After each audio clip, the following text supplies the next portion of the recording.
Good afternoon po. Pwede patulong po sa pagkuha ng tamang sagot nito. Maraming salamat po. Okay, so yung question na yan, nanggaling yan sa isang FB group tungkol sa civil service exam. Okay? So, ang sasagutan lang muna natin yung unang number. So, yung tungkol sa average. The average grade of 8 students is 89. If one of the grade is removed, the average grade of the remaining student is 88. What is the average grade? What is the grade that was removed? So, ang mga pagpipilian natin, 88, 89, 90, at 92. So, sa pagganitong mga average problem, nag-remove ng isa tapos bumaba. From 89, naging 88. Tapos, 8 students siya. May shortcut kasi para dito. So, unang tingin ko pa lang dito, ang mga choices natin ay siguro may typo dito sa question natin. Kasi para from 89, 8 students from 89 naging 88. Ibig sabihin, ang ni-remove dito ay medyo malaking number. Kasi 8 siya eh. 8 na students. Tapos from 89, naging 88. So, dapat medyo malaki sa 89 yung number. Eh, ang mga choices natin, 88, 89, 90, and 92. So, ang possible na answer na lang dito ay letter C and D. Mas malaki dapat sa 89. Bakit mas malaki sa 89? Kasi nga, from 89, naging 88 na lang nung ni-remove yung isang number. So, ang possible answer na lang ay 90 at 92. Pero sabi ko nga, medyo malaki yung numbers natin. 8 students kasi siya. So, 8 students from 89 maging 88. Dapat yung sagot dito medyo malaking number. So, sabi ko nga, baka may typo sa question. Wala kasi sa choices ang sagot dito. Okay, so ituturo ko yung isolve natin ng tamang way. Tapos may shortcut naman tayo para dito. So, yung formula natin para sa mean. Ang formula natin sa mean ay x bar is equal to summation of x. Yan yung total na sum, divided by n. Okay, so ang given natin dito, yung unang given muna, focus tayo sa the average grade of 8 students is 89.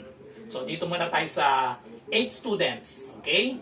So 8 students, ang average daw, average yun yung mean. So palitan natin tong mean, palitan natin siya ng 89. Okay, so the average grade of 8 students is 89. So 89 ito.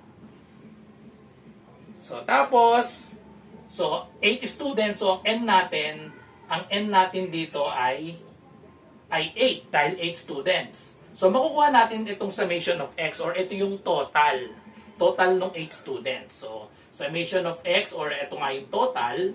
So, paano makuha yung total? I-multiply lang natin. So, di ba?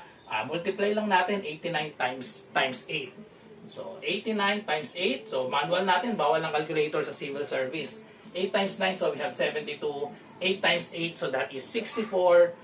64 plus 7, so that is equal to 71. So, 712. Ito yung total nung 8 students. Okay? So, total yan ng 8 students. So, ngayon, kunin naman natin yung average ng, sabi, the average grade of the remaining students. So, ito na lang yung 7 students. 7 students na lang, ang average grade daw, nung tinanggal yung isa from 712, tinanggal yung isa, magiging na siyang 88. So, yung formula natin, ito pa rin. So, magiging 88 na lang daw. Yung mean natin, magiging 88.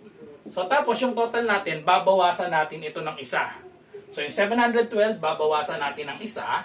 So, yung ibabawas natin, bahalaan na kayo kung anong variable ang gusto nyong ilagay. So, x na lang, dahil karaniwan sa algebra, di ba, x.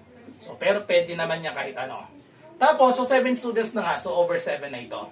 So, ngayon, isolve na lang natin ang x. So, ito yung gamit yung formula ng average or ng mean. So, mamaya yung shortcut.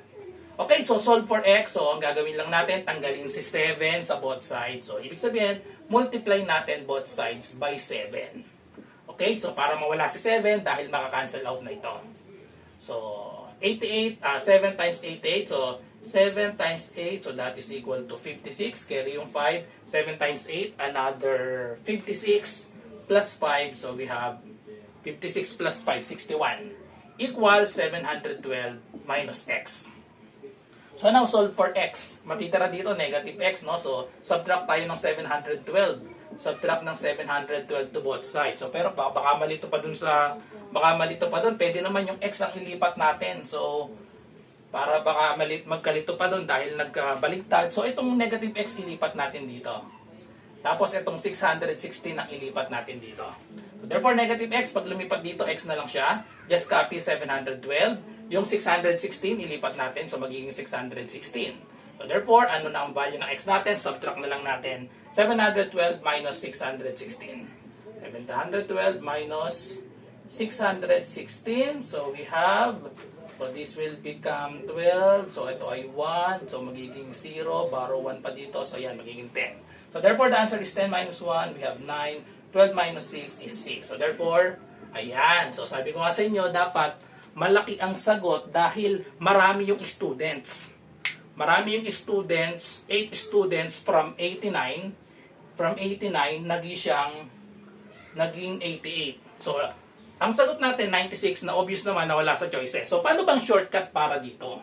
Okay, so ang shortcut para dito, so ito yung shortcut.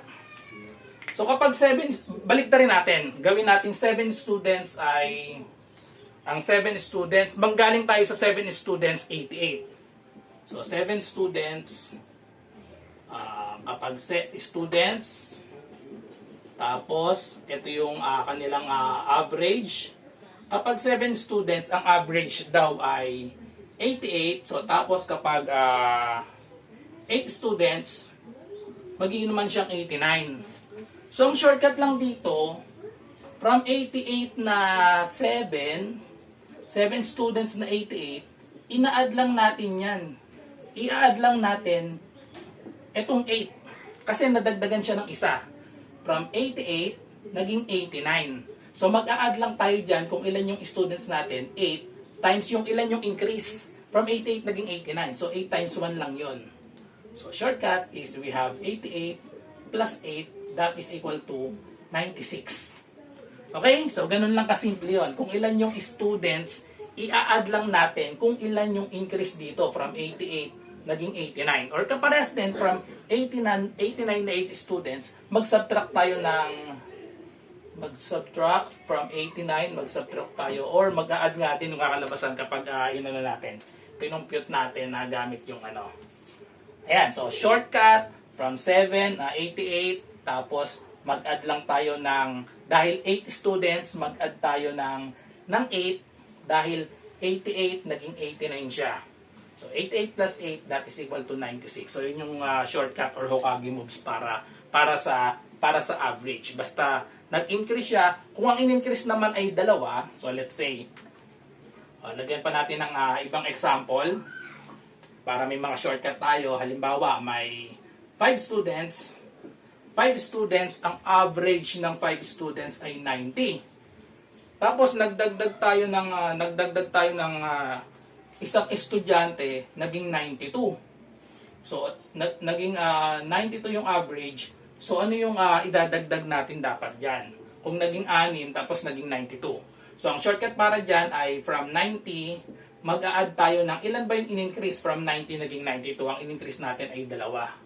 So, yung dalawa ay multiply natin dun sa number of students, 2 times 6. So, therefore, lumampas pa ng 100. Ano? So, kunwari, score na lang ito. So, score. So, 90 plus 2 times 6, 102 ang score nung idinagdag natin, kaya naging 6. So, yan yung shortcut. So, hindi na natin kailangan gamitin yung formula ng mean is equal to summation of x over n.